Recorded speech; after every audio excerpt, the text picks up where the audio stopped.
Hey, what's going on everybody? Hope you're doing well as we get ready for this holiday season and Thanksgiving is coming up. I hope you guys aren't too stressed about cooking for the big day. In our family, we rotate within our families of hosting Thanksgiving and Christmas, and this year we have the privilege to be hosting Thanksgiving. I usually don't cook majority of the meal. Usually what I'm in charge of is probably cooking like some ribs or steaks or some other big piece of protein, but this year, just to take that extra workload off my mom's shoulders, I decided that I was gonna give it a shot. So in this video, I'm not gonna cook the entire meal. I'll be going through some of the sides that we're gonna be cooking. So on the menu, we'll have dressing or stuffing, mashed potatoes, cranberry sauce, Brussels sprouts, cream corn, and beet salad. The beet salad is one that's really not traditional. It's something that I probably get asked to make once or twice a month, and it's just really easy to do. I think it's extremely delicious, and you know, with everything being super heavy on Thanksgiving, I think it's nice to have something that's bright and delicious to add to the table. So with that being said, let's get ready for Thanksgiving. The first thing that we're gonna be making is our dressing or stuffing. I'm gonna start with a hearty loaf of French bread that I bought a few days ago to get a little stale. When recipe testing earlier, this bread worked great.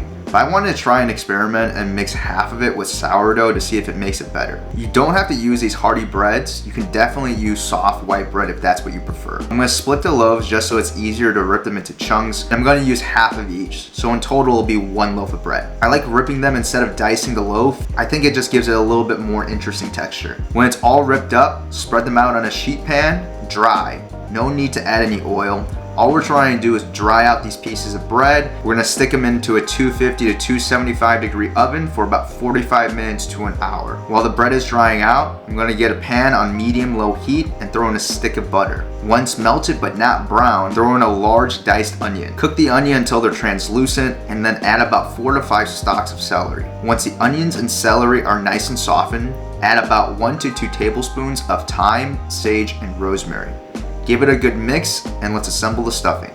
Into a large bowl, add all your dried bread. I always tell you guys to cook with all your senses, so this is what it should sound like.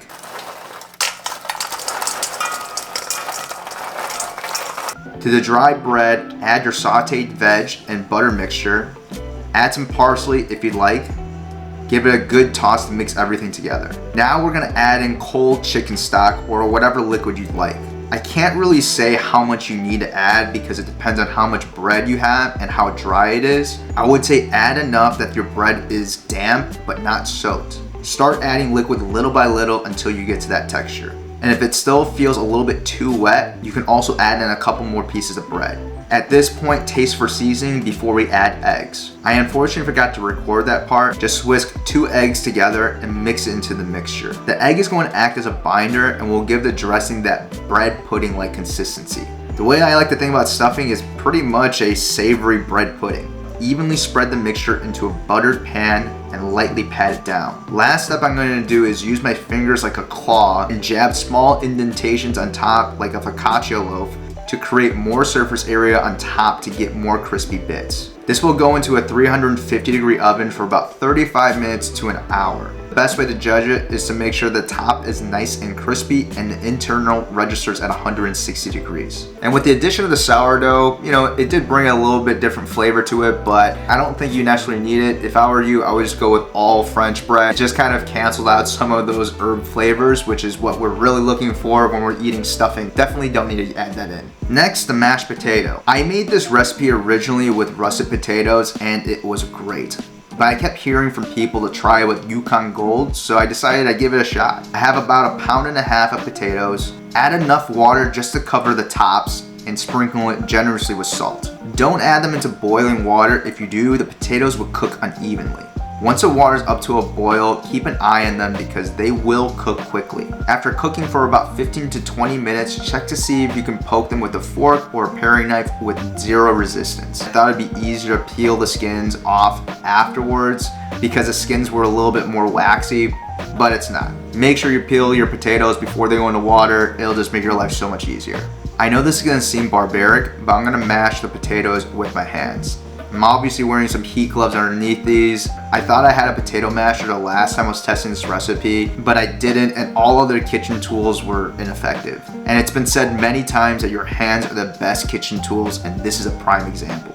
Once your potatoes are mashed up, add some salt. When you add in the other liquids, it'll help distribute the salt more evenly. To that, add about 80 grams of room temperature butter and about half a cup of warm milk. You can also melt the butter into the milk and pour it in gradually. I would start off with half the amount, mix it thoroughly, and add a little bit more as you go. Sometimes you might not even use all of it. Like we did with the stock for the stuffing, once it's to the consistency you like, do a final check for seasoning. While I was tasting these potatoes, I get why people would prefer Yukon Golds. They're a lot smoother and have that velvety texture, but for me personally, it lacks the potato flavor that I'm looking for. If you are gonna go with the rustics, I would just say make sure you peel your potatoes and also cut them into smaller chunks. All right, I know a lot of people don't really necessarily care for cranberry sauce, but I actually really like it. And I also really like cranberry juice as well. What is it, you period?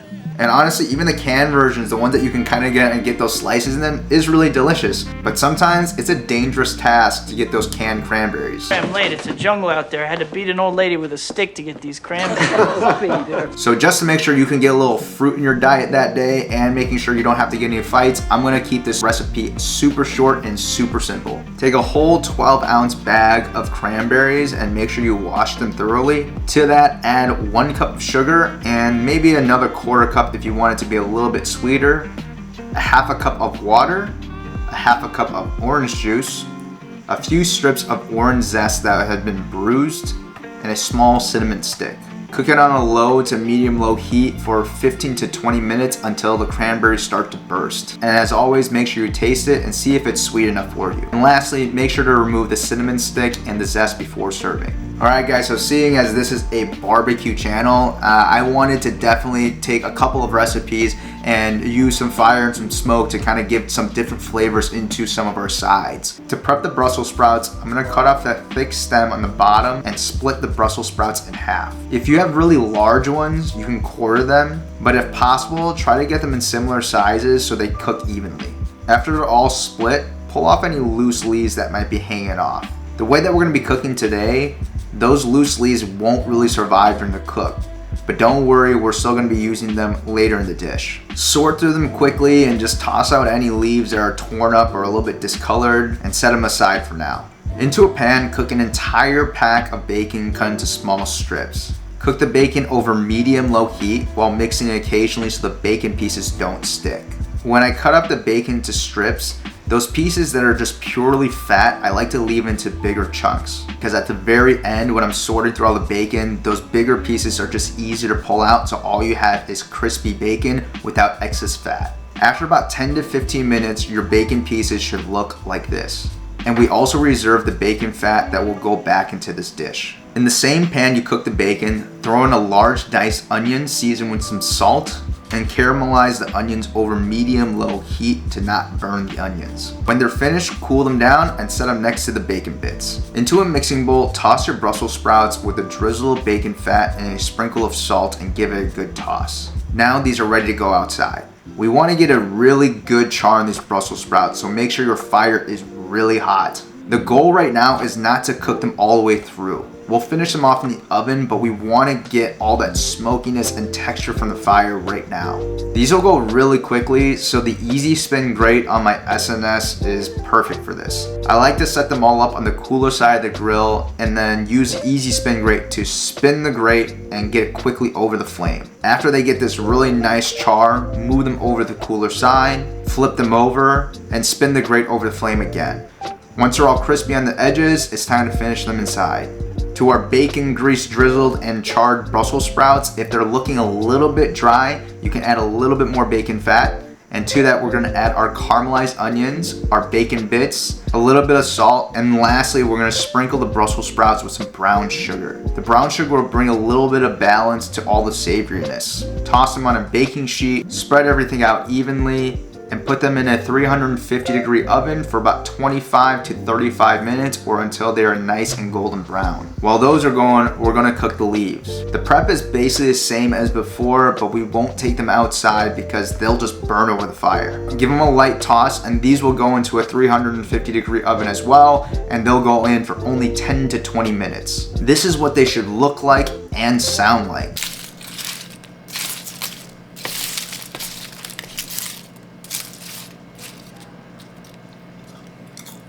They still have their green color, so they'll still be light and crispy. These light little crispy leaves will be a great contrast and texture to the rest of the Brussels sprouts. To plate this dish, at the center of your bowl, mound your cooked Brussels sprouts. Make sure you can see some of the bacon and the caramelized onions on top. And then on the edge of the mounds, we're gonna shower it with our crispy leaves. And there you have it, folks. This is my charred Brussels sprouts with bacon and caramelized onions. Next thing that we're gonna do is doing a Thanksgiving favorite, and that's gonna be cream corn. There are two things that I wanna accomplish with this cream corn. One, I wanna make it the smokiest cream corn I can make it. And two, I want to make this the corniest cream corn I can make. So to accomplish that, I'm going to start the cream corn with corn on the cob. In an effort to make this the corniest cream corn I can make, I'm going to try to use every single part of this cob. I know that Thanksgiving is a hectic time and you might not want to deal with all this corn on the cob. And that's perfectly fine and understandable.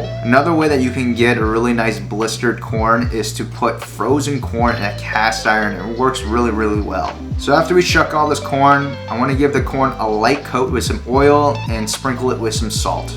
Now let's get this corn on the grill. Like the Brussels sprouts, we want an extremely hot fire for char and flavor. Once a fire is really hot and ready to go, I'm also going to add one of the husks to the fire. We add wood chunks and other aromatics to the fire. Why not corn husks when we're cooking corn? It has a really nice sweet aroma to corn that I really enjoy. Next time you guys are cooking corn, take some husks and throw on the fire. Keep the corn on top of the hot spots to get all the kernels toasty. Once they get that black color, it's time to take them off. Now I know everyone has their hacks to, take corn on the cob and not have all the kernels just exploding everywhere. I know the trick of having the big bowl and the small bowl kind of flipped underneath, but I honestly find that very unnecessary and cumbersome. I find that corn starts flying all over the place when people use a sawing motion with a knife.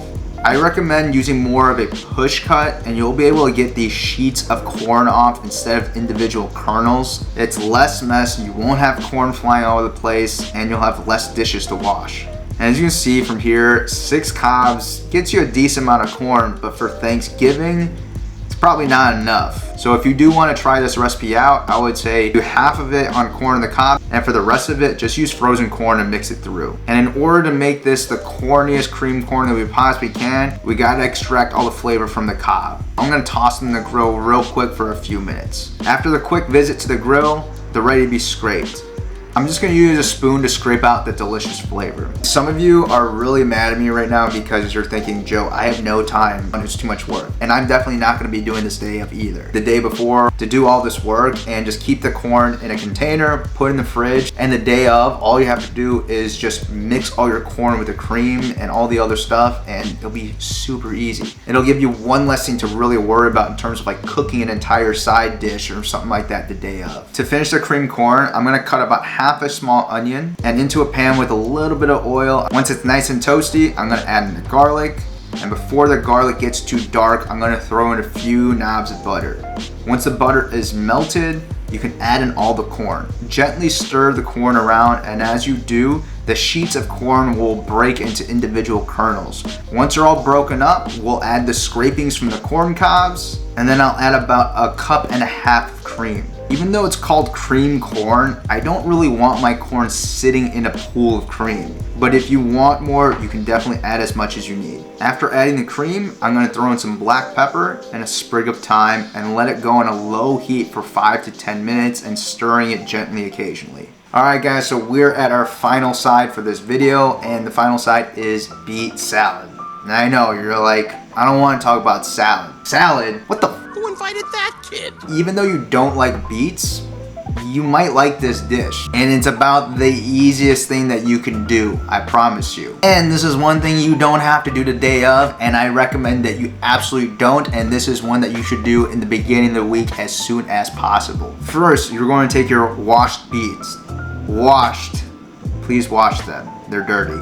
Roll them up in foil and stick them in the oven at 375 to 400 for 2.5 to 3 hours. Once you can poke a thermometer through with no resistance, it's done. And since it's extremely hot, let it cool down and then stick it in the fridge. While these cool in the fridge, we're going to supreme some oranges.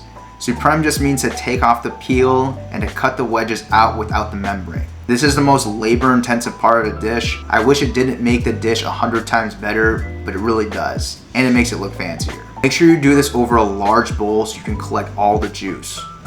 Once you cut all the segments, cut the membrane in half and squeeze all the remaining juice. Store them into a container until you have to plate this dish. The next day, your beets will be cooled down. To prep these beets, I would recommend 2 things: gloves and also something red to cut on. Korean people, the cutting board you use to cut kimchi, that'll be perfect. With gloves on, just rub the skin off. Once you have all the skin removed, then cut off the top and the bottom of the beets, cut them in half, and then cut them into evenly sized but not identical pieces. It'll look more rustic that way. Once all your beets are cut, put them in a bowl with some salt, a light drizzle of some olive oil, and the orange juice. But unlike me, try to get some of the juice into the bowl. This will essentially be like a salad dressing with the fat and the acid. I would recommend letting them sit in the juices and marinate for a little bit before plating. When you're ready to serve, use a big spoon or a slotted spoon to take out the beets and let the pieces fall where they want to. Having the irregular shapes when you cut them will help create gaps for other pieces to fall into. And at this point is when you want to add in some black pepper. If you add pepper before the beets marinate, the pepper will soak up all the juice and get soft. Next, we'll get our supreme oranges and lay them in between the pieces of beets. And lastly, I got some basil that I'm gonna rip up with my hands and throw on top. I know this dish looks really basic because it kinda is. Even though you don't like beets, the combination of the beets, orange, and basil is what you want to make after Thanksgiving is over. So those are the sides that I'm gonna be making for Thanksgiving. I'm sure my mom will be adding some of her stuff, maybe a couple of Korean dishes. We'll have some turkey and some other proteins to kind of make that complete meal. I'm sure all of you guys will have stuffing and mashed potatoes in some form or the other, but if you guys are looking for a slightly different Brussels sprout, cream corn, and especially the beet salad, definitely try these things out. Lastly, I just wanna say how thankful I am for all of you guys for watching these videos and just supporting this channel. You know, this being almost my first full year of just being on YouTube full time and doing this full time. It's definitely been challenging, but I've learned a lot and enjoyed it. As much as I've learned about trying to make videos and stuff like that, I hope I was able to teach you guys a little bit more about barbecue or just the way I like to cook, and hopefully encourage you guys to, you know, cook a little bit differently at home as well. And right now, if you're at a place where you're not gonna be able to spend time with family for the holidays, you know, find some friends and get together and share some food. I just remember my first year living in Texas. That was my first year that I had Thanksgiving without family around me. It wasn't terrible, but it wasn't the best Thanksgiving ever. But the next year that I was in Texas, I was able to, you know, have Thanksgiving actually at Brad's place, and it was awesome just to be around other people and other loved ones. And if you guys know a bunch of your friends who don't have a place to go, maybe you should host Thanksgiving and try out these recipes. Cooking for other people is one of my love languages, so you know, if that's one of yours, there's no better way or better time to show them that you care about them than cooking for them. And don't feel like you have to cook turkey, because personally I think turkey is a little overrated, but that's a video for another time. Thank you so much for watching. If you guys enjoyed this video, please make sure to like, subscribe, share this video with your friends. Happy holidays, happy Thanksgiving, and I'll see you guys in the next one.